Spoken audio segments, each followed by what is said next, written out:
Olá, bem-vindo ao Café com Cavanha. Estamos hoje com Felipe Cury, diretor da Agência Nacional de Petróleo. Boa tarde, Felipe. Boa tarde, Cavanha. É um prazer estar com vocês aqui. Meu prazer também. Obrigado. Dois assuntos a gente viu relacionados à sua diretoria que chamaram bastante atenção. Um deles é a assinatura de um protocolo de intenções, agora em março de 2018, CPRM, ANP e Petrobras para promover uma gestão integrada do conhecimento geológico nacional, o desenvolvimento tecnológico, a inovação e pesquisas nas áreas de óleo, gás e mineração. O que é exatamente isso? Esse acervo é da nação? Esse acervo é da União, e em função desse acervo, está há muito tempo com a Petrobras. Na época que a ANP foi criada, ela não tinha condições de absorver todo esse acervo que já estava com a Petrobras. A Petrobras foi administrando isso para a ANP durante um período aí de 20 anos. E a ANP vem se estruturando e vem aprimorando o seu sistema de informação sobre esse acervo. E agora a gente acredita que é um momento interessante para que esse acervo possa ser administrado, no caso, pela CPRM, através das litotecas que a CPRM tem, e a gente criou esse protocolo de intenções para viabilizar isso. Esse protocolo de intenções, ele também endereça a questão de você digitalizar parte desse acervo. O acervo ele constitui aí de amostras de todas as bacias que estavam sob o domínio aí da Petrobras e de outros operadores. O acervo constitui 400 mil caixas, com amostra aí veio de cascalho e amostras importantes, inclusive do pré-sal. Também tem a questão das lâminas delgadas, e aí tem mais 600 mil amostras. Então é um acervo bastante rico que agora passa para a administração, a operação da CPRM e a ANP gerenciando isso. A Petrobras entra com o know-how desses anos todos que ela vem gerenciando isso, e a ANP junto com a CPRM assumindo a responsabilidade. Amostra de fluido, com certeza também, De fluidos, rochas e fluidos, e com esse componente que eu falei, da modernização do banco de dados de exploração e produção. A gente acredita que o protocolo também vai motivar o Serviço Geológico Brasileiro a cooperar mais, não só da área de petróleo e gás, mas também da parte de mineração. Essa colaboração potencialmente haverá projetos que podem ser financiados com verba de pesquisa, desenvolvimento e inovação. E, então, nesse momento que a gente revitaliza o setor de upstream com os leilões, e há bastante interesse tanto das empresas de sísmicas, as EADs de aquisição de dados, como de outras operadoras, em acessar essas amostras. Então, a gente acredita que oferecendo um serviço mais barato, mais eficiente do ponto de vista de acesso, isso vai facilitar muito o conhecimento das nossas bacias e, por conseguinte, novos investimentos. Até porque a CPRM deve estar pulverizada em vários locais do país. Sim, ela tem, aí eu acredito que 10 localidades. A gente vai concentrar as amostras em 4 ou 5 localidades para ficar mais fácil o controle. Então, vai ser movimentação logística, então, possivelmente. Mas a longo prazo? A longo prazo, sim, mas o fato é que muitas dessas amostras vão ser digitalizadas. Então, o acesso vai ser muito aqui no Rio de Janeiro, no próprio BDEP, na URCA, e no Parque Tecnológico da UFRJ, que é onde a gente está buscando centralizar. Outras localidades, como Manaus, na Bahia, em Pojuca, em Minas Gerais e Caeté, são áreas que a gente acredita que vão ter uma concentração maior dessas amostras. A gente está falando, como eu falei, de 400 mil caixas, e mais 600 mil lâminas que poderão ser acessadas. Quer dizer, a gestão e a digitalização são dois temas fundamentais. Fundamentais, o projeto ele nasceu no início início da nossa gestão, quando a gente se deparou com um dilema que seria a construção de um novo centro de rochas e fluidos próximo ao Rio de Janeiro, que a gente identificou desafios muito grandes para se operacionalizar. Primeiro, a construção do centro distante aqui do Rio de Janeiro, do centro, né? Segundo, a operacionalização de como iria funcionar a logística para que esse centro funcionasse. Então, a ideia começou, como é que a gente poderia transformar esse centro de rocha e fluidos numa coisa mais moderna e mais atual. Aí veio a ideia da digitalização desse acervo. A CPRM já faz isso com alguns equipamentos que eles já possuem. Ele já tem uma administração das próprias litotecas. E a ANP, obviamente, não tinha essa estrutura. Então, daí veio a ideia de se fazer a parceria com a CPRM e trazer a Petrobras, que já administrava esse acervo por muito tempo. À medida que a gente avança com essa parceria, outras operadoras também poderão participar e contribuir para esse trabalho, porque a ideia é revitalizar o conhecimento geológico, seja ele na petróleo e gás, que é o interesse da ANP, seja ele na mineração, que é o interesse da CPRM. Inclusive, tem-se a ideia de revitalizar e modernizar a URCA com um museu, né, que seria o Museu do Petróleo. Ali tem um museu que hoje funciona, mas ele é um museu que precisa de uma modernização, precisa de uma reforma.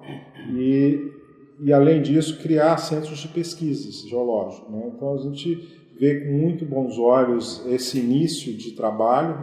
Tem vários projetos que estão conectados com essa iniciativa, até o monitoramento ambiental, né, e a parceria com o IBAMA na gestão de bancos de dados ambientais, na modernização da tecnologia que hoje é utilizada pelo BDEP, na aquisição de informações e dados de poços e nossas bacias, e também dos processos operacionais, né?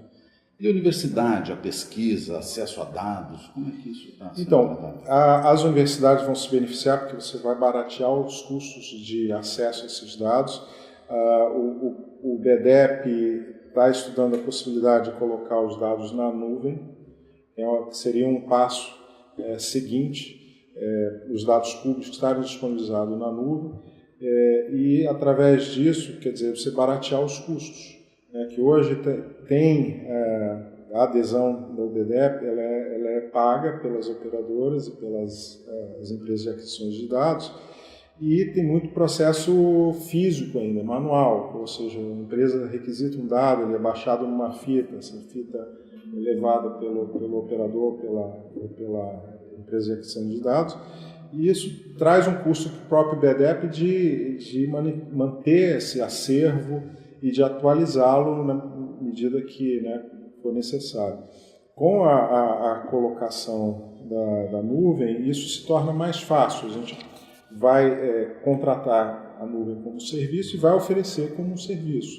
Então, a gente acredita que a gente amplie muito o acesso aos dados e também barateia o custo de acesso, que é vital para que haja mais investimentos tanto no onshore quanto no offshore. Só até para os investidores externos e mesmo privados nacionais, quer dizer, mostra que a dinâmica da área de óleo e gás e tudo isso sendo organizado, né? Eu acho que assim, o sucesso dos leilões são traduzidos pelos bônus que estão sendo pagos em cada um dos leilões. Entre 2017 e 2018, a gente observou aí mais de 21 bilhões de reais em bônus de assinatura, que vão gerar vários projetos, né, de grande magnitude no upstream. Isso tem uma repercussão em todo o setor, né? E aí eu diria, no onshore, isso começa também a ser refletido, até porque você tem ativos que estão sendo desinvestidos pela Petrobras, que vão ter interesse para operadores que estão chegando, de médio e pequeno porte. Vai diversificar. E o Banco de Dados de Exploração e Produção da ANP vai ter um papel fundamental para que essas empresas que estão chegando tenham acesso aos dados, né? Esses dados geológicos desde a rodada zero, né, que foram acumulados aí pela Petrobras, eles passam a ser acessados por pequenas, médias empresas, por universidades ou por estudantes de uma forma mais fácil e mais barata. Esses recursos que estão sendo investidos, esse dinheiro para custear e investir no estudo, é dinheiro de P&D, da cláusula de P&D, dinheiro de concessionário? A ideia é que seja a cláusula de P&D que possa financiar parte desses estudos. No caso da transferência do acervo que hoje a Petrobras administra, parte dos custos serão financiados pela própria ANP e parte com P&D, dependendo dos projetos que se qualifiquem, né, para ser financiados dessa forma. Tem algum cronograma, alguns pontos de controle para frente? Tem um cronograma, eles estão desenvolvidos para cada projeto, né? Tem uma ambição. No caso da transferência dos acervos, está sendo estudado e provavelmente no início do próximo ano a gente já comece a fazer a transferência desses acervos. A questão agora é mais contratual, né? E definição exata dos locais.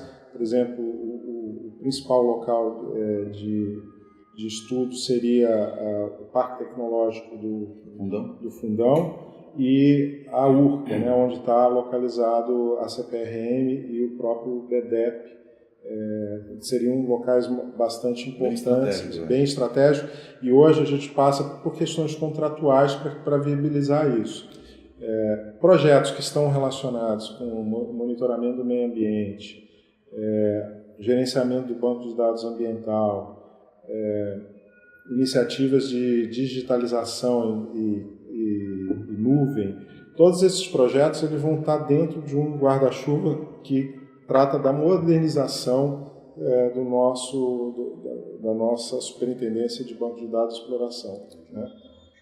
Bom, um outro assunto que eu tenho interesse em trazer com você nos contando é uma consulta pública que provavelmente vai acontecer ainda em julho desse ano, de 2018, e o tema é comercialização de dados públicos e o acesso aos dados e informações técnicas de exploração e produção das bacias sedimentares brasileiras.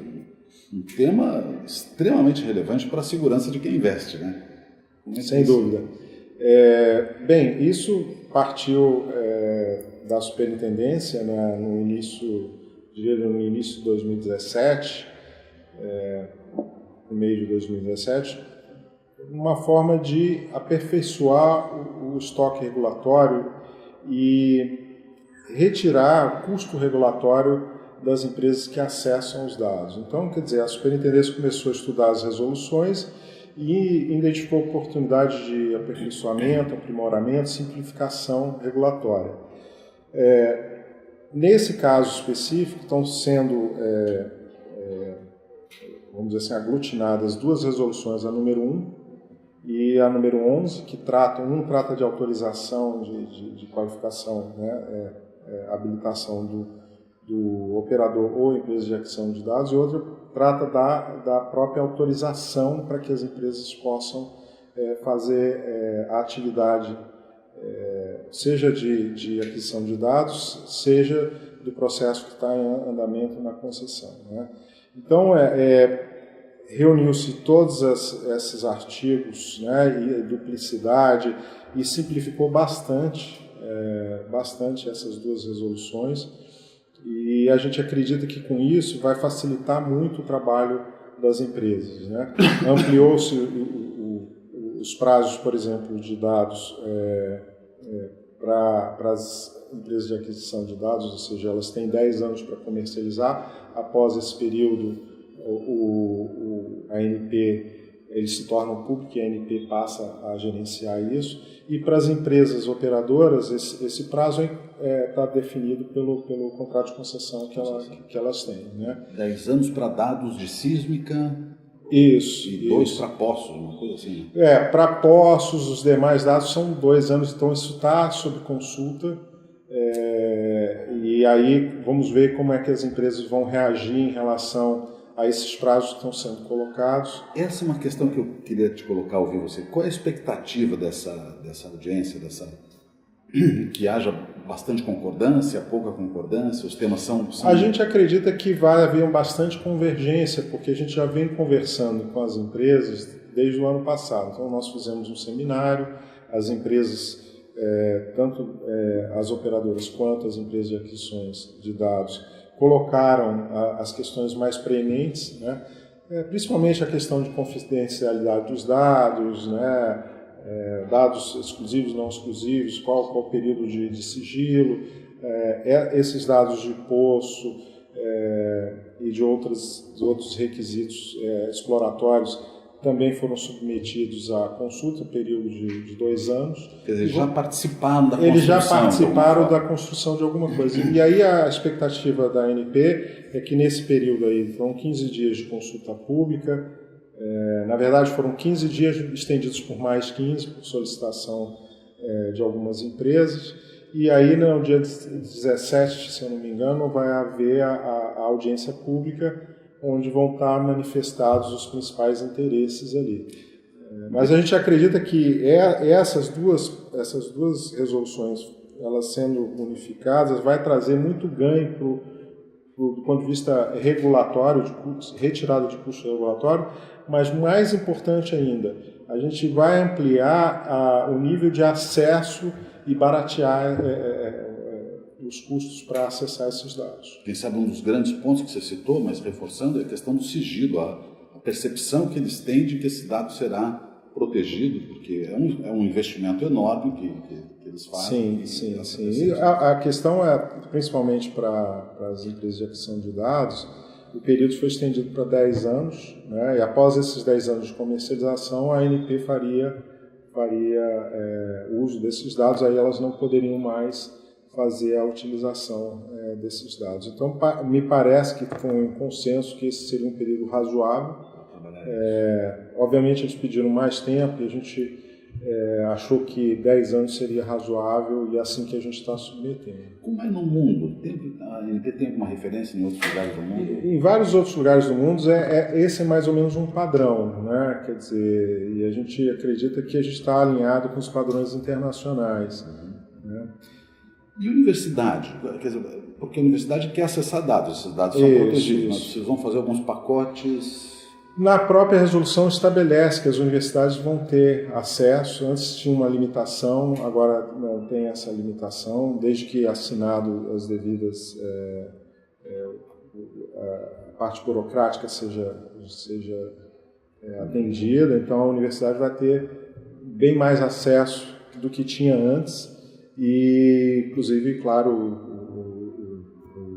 os pesquisadores, né, que têm interesse, mesmo não estando no Brasil, estando fora, fazendo estudo em outras universidades, a gente quer abrir esse espaço para que eles possam ter acesso aos dados. Muito bom. Acho que a gente cobriu bem esses 2 temas, né, relevantes aí para a indústria nacional, né, de óleo e gás. Não, sem dúvida, e eu acho que não para por aí. A visão da modernidade do BDEP, né, do Banco de Dados de Exploração e Produção, ela é muito mais ampla, né?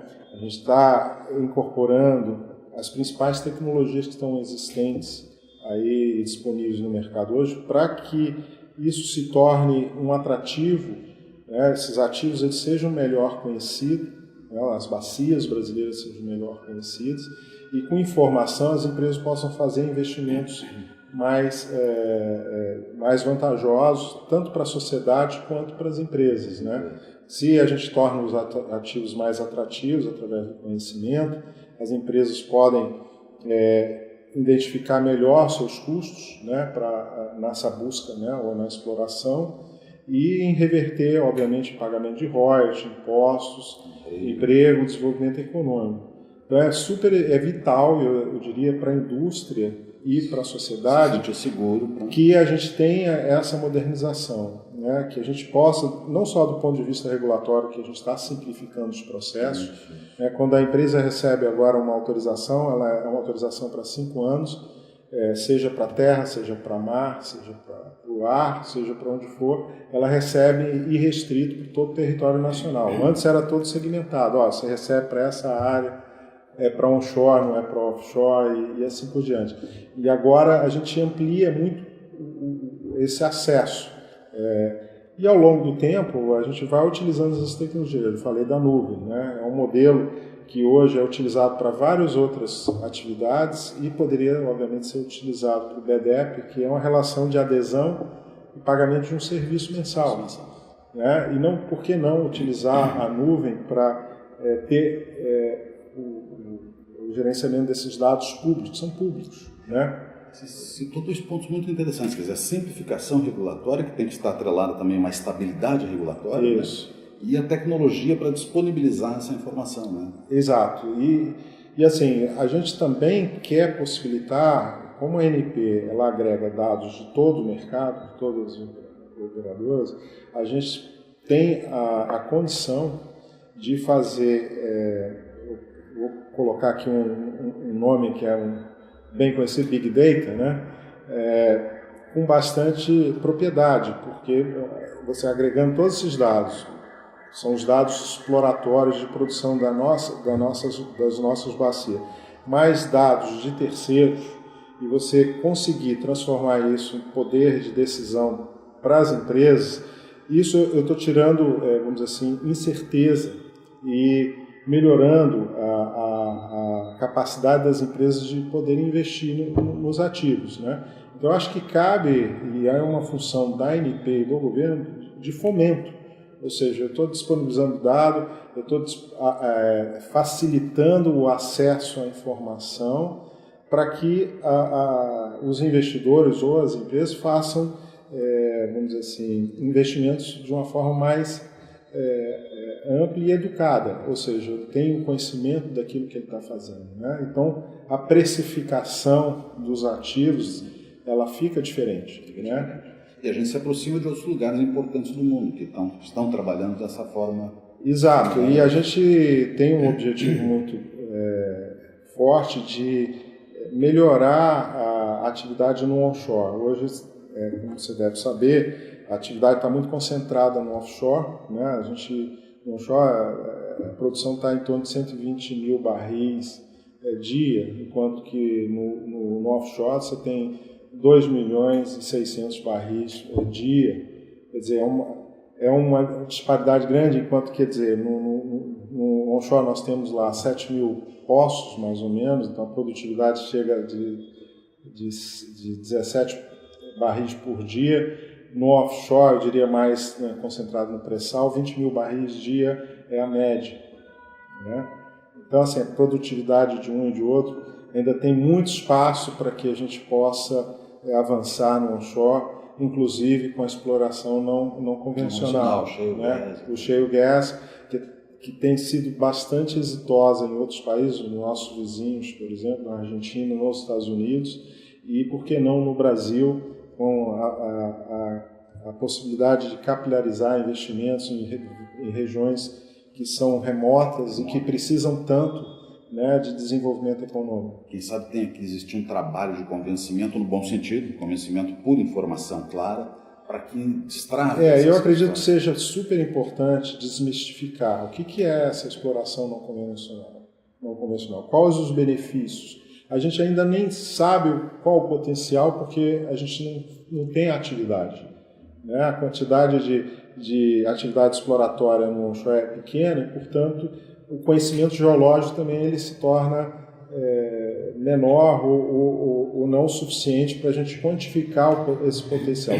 E essa discussão ela tem que ser aberta à sociedade, seja através do governo, estaduais, municipais, seja através do Ministério Público e outras entidades de interesse, para a própria sociedade avaliar se quer ou não prosseguir com essa atividade nas diversas regiões que nós temos. Obviamente tem regiões que têm um caráter de proteção ambiental muito mais forte, outras menos, mas é uma decisão que a sociedade deveria ter todas as informações para decidir de uma forma mais equilibrada, né? E hoje a gente enfrenta muito essa mistificação do que o não convencional ele traz um prejuízo enorme ao meio ambiente, às sociedades que ali atuam, e na verdade a gente tem exemplos no mundo todo que isso não é verdade, né? E que as sociedades que decidiram e investiram, né, na exploração dessas riquezas se beneficiaram e muito, inclusive na proteção do meio ambiente, porque você arrecada mais recursos, conseguinte você consegue ter atividades de proteção e sustentabilidade de uma forma mais eficiente. Perfeito. Bom, tá ótimo. Gostaria de agradecer Felipe Cury, diretor da ANP, pela conversa, pelo papo muito interessante. Muito obrigado. Obrigado a você, Cavanha. É sempre muito importante a gente estar conversando com o mercado, né, e poder transmitir essas informações que eu acredito que ajudem aí a atividade. Cavanha.café com Brasil Energia Petróleo. Obrigado.